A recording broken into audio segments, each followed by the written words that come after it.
Steps 27 to 31 involve removing bolts that attach the dashboard assembly to the body itself and give the greatest opportunity for frustration.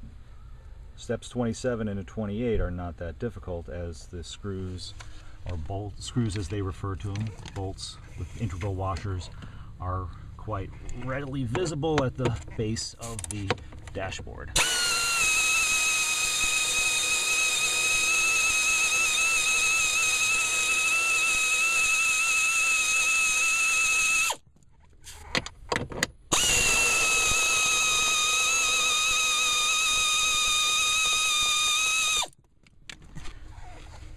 Step 29 is the step that gives most people the most trouble, because it involves a screw that is hidden up underneath the dashboard that can only be accessed with a deep socket right up here, directly above the steering column coupler and just about above the right-hand lower bracket mount for the steering column.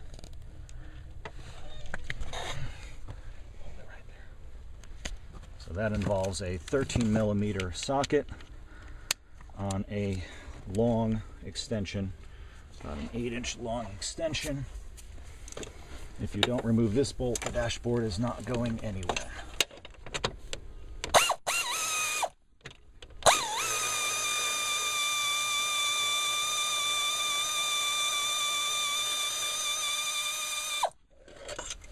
There we go, that's it. The next step involves a another 13mm nut that is attaching a safety strap to the right side of the aluminum casting. So you loosen that with a 13mm box or open end wrench.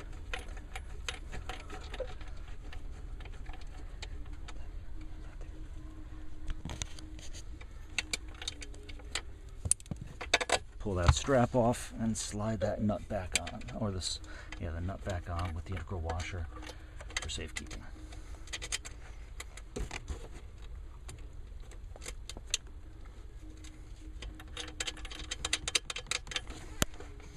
That's it.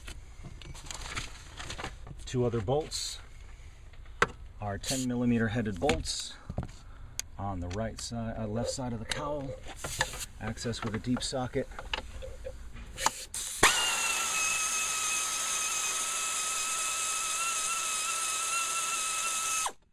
Socket on an 8-inch extension for the upper one through a slot in the dashboard, and the lower one however you like.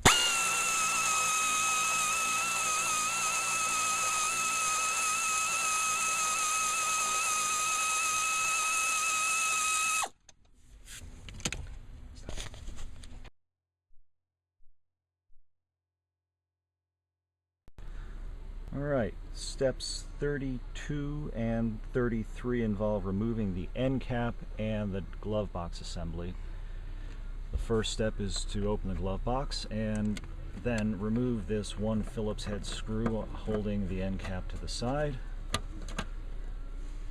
Then there's a series of screws around the glove box housing itself that secure the glove box, the panels around the glove box. It's easy enough to just remove those with electric power.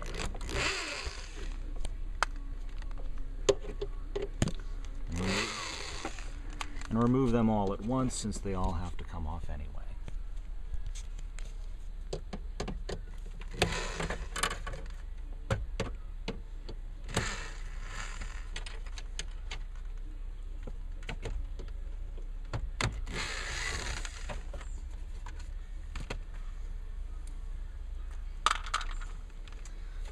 Pull back on this side panel and release the spring clip. This one remained in the body when that happens. Just slide it back onto its home on the plastic piece you're removing.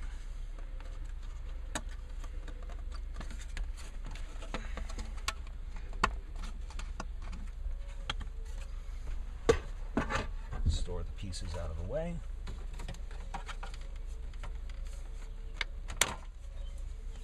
This time, both clips came with the piece. I think different glove boxes are secured in different ways. The best way for my setup to be removed, which involves two stops that contact little padded tabs, is to take a trim tool, reach under each of these stops, pry downward while pulling forward on the glove box. And that just needs to get those stops past the tabs up under there. Step 35 says to remove the instrument panel wire harness connector from the lower cavity of the inline connector. It's a single 10mm headed bolt.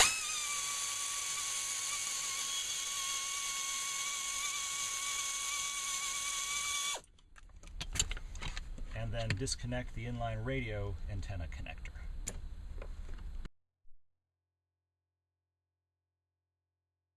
Step 37 calls for removing two instrument panel harness connectors from the two heater and air conditioner housing connectors located near the blower motor on the passenger side end of the housing. These are the two white housings up at the very base. One has a very easy to release connector in the front. The other has a connector release way up in the back that you squeeze and pull down. Step 38 calls to remove the two 10mm head screws that secure the passenger side instrument panel structural duct to the heater and air conditioner housing. Those bolts are located one near the center of the dashboard,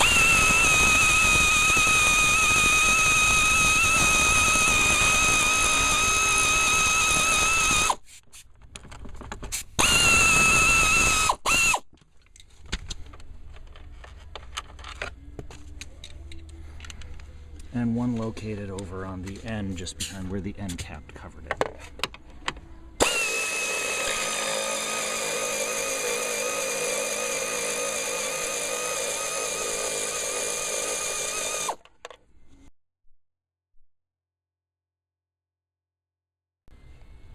And just as there were two screws securing the dashboard on the driver's side, there's two screws securing the dashboard on the passenger side. 10mm headed bolts.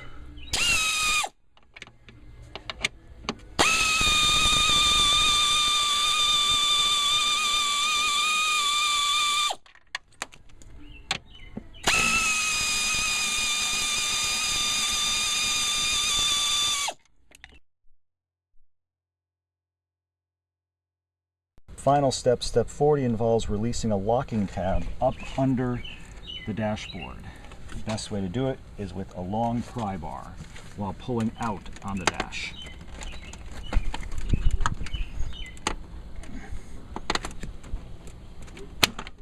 And that's it. It's the last step. The dash is free to be removed.